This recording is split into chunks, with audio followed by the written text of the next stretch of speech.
1945년 8월 9일 오늘 소련의 만주 공세, 미국의 나가사키 원폭 투하.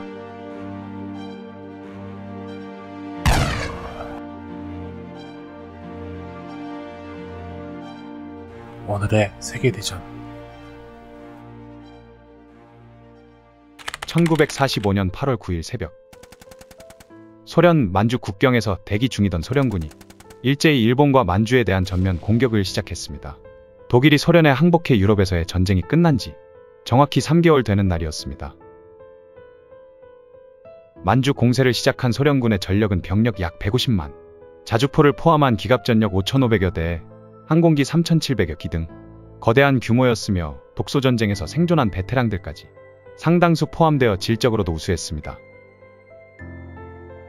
반면 이를 상대해야 할 일본 육군의 관동군은 중일전쟁 시기보다 약체화되어 70만 명의 병력과 1,100여 대의 기갑전력, 1,800여 기의 항공기를 보유하고 있었으나 정예 부대들이 이미 태평양 전선으로 빠져나가 소모되는 등 질과 양 모두 소련군에 비해 열세였습니다.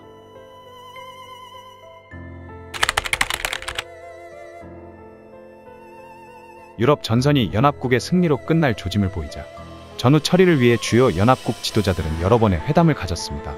그중 1945년 2월 4일부터 11일까지 열린 얄타 회담에서 미국의 대통령 프랭클린 루즈벨트는 소련의 공산당 서기장인 이오시프 스탈린에게 대일 전선 개전을 요구했습니다.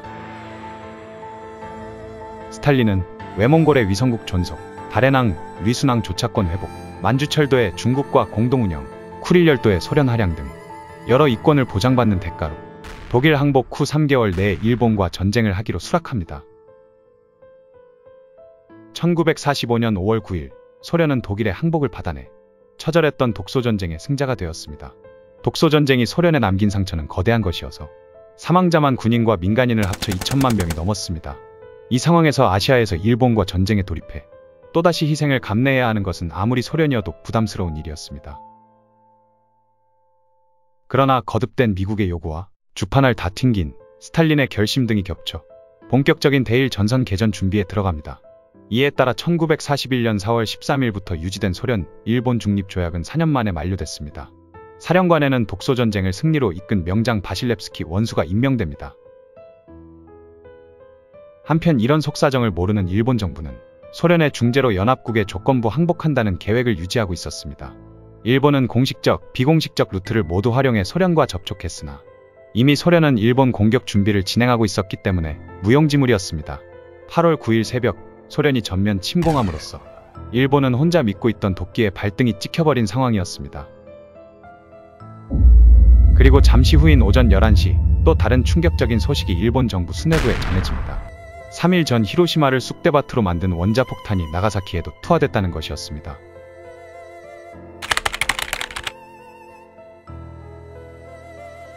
연합국 수뇌부는 1945년 7월 17일부터 8월 2일까지 독일의 포츠담에서 전후 유럽 문제 및 태평양 전쟁 처리를 놓고 회담을 진행했습니다. 장제스는 아직 중일전쟁이 끝나지 않아 사후 서명을 조건으로 불참했고 미국은 루즈벨트의 서거로 대통령직을 승계한 해리 트루먼이 참석했습니다. 영국은 처음에는 처칠이 참석했으나 선거 결과 처칠의 보수당을 꺾은 애틀리 총리로 교체됐습니다.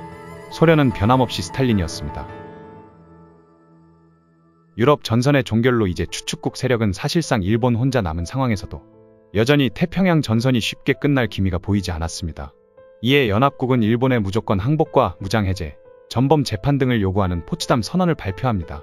일본 정부는 이에 묵살이라는 애매한 표현을 하며 반응했습니다.